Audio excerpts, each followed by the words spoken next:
بسم اللہ الرحمن الرحیم۔ السلام علیکم عزیز طلبہ، آج ہم نظم نعت کے شعر نمبر 4 کی تشریح سے لیکچر کا آغاز کریں گے۔ شعر نمبر 4۔ ہر موڑ پر جلائی شمع ہدایت اس نے، ہر موڑ پر جلائی شمع ہدایت اس نے، جو راستہ تھا سیدھا ایک ایک کو بتایا۔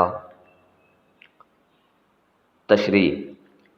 اس شعر میں شاعر نبی رحمت صلی اللہ علیہ وآلہ وسلم کی جانفشانی، ایثار اور انتھک محنت کی طرف اشارہ کرتا ہے کہ جب دنیا میں ہر معاملے میں بگاڑ، ہر موڑ میں تاریکی، ہر عمل میں ناپاکی تھی، تو آپ نے اپنی سیرت و کردار کی روشنی سے سب معاملات کو سنوار دیا، ہر موڑ کو ہدایت کی روشنی سے منور کر دیا، گمراہی کے سارے راستوں کی نشاندہی کی، آپ انسانیت کی نجات کا وسیلہ بن کر آئے، آپ نے انسان کو حقیقی فلاح کا راستہ دکھایا اور امن و سلامتی کا پیغام دیا۔ آپ کی تعلیمات کی بدولت دنیا امن کا گہوارہ بن گئی۔ انسان جو اپنے حقیقی مقصد کو بھول بیٹھا تھا، آپ نے اسے خالق حقیقی کے در پر جھکا دیا۔ بقول شاعر، گرتے ہوں کو تھام لیا جس کے ہاتھ نے، گرتے ہوں کو تھام لیا جس کے ہاتھ نے، اے تاجدار یثرب و بطحا تمہیں تو ہو۔ حیات انسانی کا یعنی انسانی زندگی کا کوئی پہلو ایسا نہیں جس کی تعلیم و تربیت کا اہتمام آپ نے اپنی زندگی میں اپنے عمل سے نہ کر دکھایا ہو۔ قرآن مجید میں اللہ تعالیٰ آپ کے بارے میں ارشاد فرماتا ہے، یقیناً تمہارے لیے اللہ کے رسول کی زندگی میں بہترین نمونہ ہے۔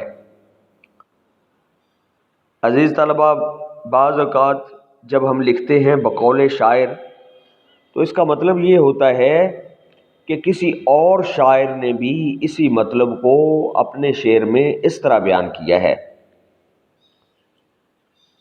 اس سے اگلا شعر، شعر نمبر 5۔ ہر آدمی پہ کھولا محنت کا راز اس نے، ہر آدمی پہ کھولا محنت کا راز اس نے، جو سو رہے تھے غافل آ کر انہیں جگایا۔ تشریح۔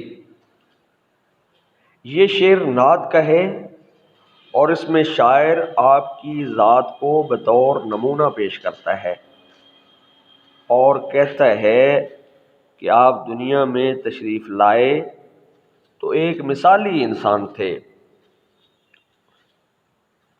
یعنی آپ کی نبوت کے اعلان سے پہلے بھی آپ کی صداقت و امانت کی گواہی دی جاتی تھی، آپ کی زندگی ہر حوالے سے پاکیزہ تھی۔ آپ نے نبوت کے اعلان کے بعد لوگوں کو کفر و شرک سے نکالنے کے لیے بھرپور جد و جہد کی۔ اس راستے میں آپ کو بے پناہ تکلیفیں اٹھانی پڑی، اپنا محبوب وطن مکہ چھوڑنا پڑا، جنگیں کرنی پڑی، فاقوں کا سامنا کرنا پڑا، پیٹ پر پتھر باندھنے پڑے، لیکن آپ اپنے مقدس فریضے سے ایک لمحہ بھی غافل نہ ہوئے۔ سخت جد و جہد پر مبنی آپ کی زندگی کے اس پہلو سے ہر کوئی فائدہ اٹھا سکتا ہے۔ اس دور کے لوگ جو اپنے حقیقی مقصد سے غافل تھے، وہ آپ کی انہی کوششوں کی بدولت غفلت سے بیدار ہو گئے اور انہوں نے دنیا کو مختصر جانتے ہوئے نیک اعمال کا ذخیرہ اکٹھا کرنا شروع کر دیا تاکہ اس دنیا کی غفلت کی سزا ان کو اگلے جہان میں نہ بھگتنی پڑے۔ آپ نے دنیاوی عیش و عشرت میں مگن انسانوں اور ہاتھ پھیلانے والوں کو بھی یہ سمجھایا، یعنی ایک طرف تو عیش و عشرت میں لوگ پڑھ کر بھولے ہوئے تھے اپنے حقیقی مقصد کو، اور کچھ لوگ دنیا میں ہاتھ پھیلا کر اپنی زندگی بسر کر رہے تھے، یعنی محنت کے پھل سے، محنت کے نتیجے سے ان کو کچھ سروکار نہیں تھا۔ اور ہاتھ پھیلانے والوں کو بھی یہ سمجھایا کہ اس سے بہتر کوئی لقمہ نہیں جو اپنے ہاتھ سے کما کر کھایا جائے۔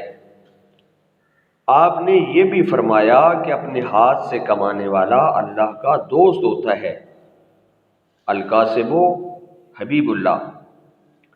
غرض آپ کی تعلیمات سے انسان کے دونوں جہان سنور سکتے ہیں، یعنی آپ کی ذات میں کامل نمونہ موجود ہے اور آپ کی ذات میں ہر انسان کے لیے بہترین نمونہ چھپا ہوا ہے۔ بقول شاعر، سارا عالم ہے منور آپ کے انوار سے، سارا عالم ہے منور آپ کے انوار سے، سارا عالم آئینہ ہے آپ کے کردار سے۔ یعنی آپ، ساری دنیا آپ کی روشنی کی وجہ سے روشن ہوئی، آپ کے نور کی وجہ سے روشنی ہوئی، آپ کے کردار کی وجہ سے روشنی ہوئی۔ شعر نمبر 6، شعلے بھڑک رہے تھے دنیا میں کفر و شر کے، شعلے بھڑک رہے تھے دنیا میں کفر و شر کے، انسان کو اس نے آ کر اس آگ سے بچایا۔ تشریح، اس شعر میں شاعر اس زمانے کی صورتحال بیان کرتا ہے جب حضور صلی اللہ علیہ وآلہ وسلم نے اعلان نبوت فرمایا۔ پوری دنیا میں خدائے واحد پر ایمان رکھنے والا شاید ہی کوئی موجود ہو۔ بت پرستی اور قتل و غارت گری عام تھی، لڑائی جھگڑا معمول کی بات تھی، یعنی ایک لڑائی شروع ہوتی تھی تو ہو سکتا ہے وہ کئی سال چلتی رہے۔ انسان قبیلوں اور گروہوں میں بٹا ہوا تھا، طاقت کا قانون رائج تھا، یعنی جس کی لاٹھی اس کی بھینس، اور کمزور انسان کی کوئی حیثیت نہ تھی، غلاموں، عورتوں اور بچوں کو کوئی پوچھنے والا نہ تھا۔ دنیا میں ہر طرف آگ لگی ہوئی تھی، سکون، انصاف اور رحم دلی کا کہیں نام و نشان تک نہ تھا۔ قرآن مجید کے اس فرمان کی کسی کو خبر بھی نہ تھی کہ میں نے انسانوں اور جنوں کو صرف اپنی عبادت کے لیے پیدا کیا، یعنی وہ ان کو آگاہی ہی نہیں تھی، ان کو پتہ ہی نہیں تھا کہ ہم کس مقصد کے لیے دنیا میں آئے ہیں اور یہاں پر کر کیا رہے ہیں۔ خانہ کعبہ میں 360 بت رکھے ہوئے تھے۔ خدا کی اشرف المخلوقات ہستی یعنی انسان جہنم کے کنارے پر تھا۔ آپ نے اپنی سیرت کے نمونے اور کردار کی بارش سے دونوں جہانوں کی آگ کو بجھا دیا۔ عرب کے کافر آہستہ آہستہ آپ پر ایمان لانے لگے اور اسلام کے اصولوں کو مان کر اپنی دنیا اور آخرت کی آگ سے نجات پانے کے قابل ہو گئے۔ آپ کی وجہ سے دنیا میں امن و سلامتی کا ماحول بنا، لوگوں کے نیک اعمال، انصاف اور رحم دلی کی بدولت دنیا میں شرک اور فساد کی آگ بجھ گئی۔ بقول شاعر،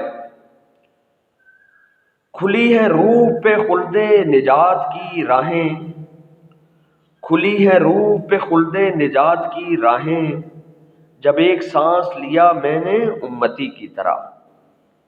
یعنی میری روح جو ہے اس میں ایک نجات، ہمیشہ کی نجات کے راستے کھلنے لگے۔ مجھے پتہ لگنے لگا کہ میں ہمیشہ کی نجات حاصل کر سکتا ہوں اگر میں ایک امتی کی طرح بن کر زندگی گزاروں۔ عزیز طلبہ، یہ 3 اشعار کی تشریح مکمل ہو گئی۔ آپ کے سامنے یہ سب کچھ لکھا ہوا ہے، آپ اس کو اپنی نوٹ بک پہ لکھ لیجئے گا، اور آج کے لیے ہم اپنے لیکچر کا اختتام کرتے ہیں۔ شکریہ، والسلام، خدا حافظ۔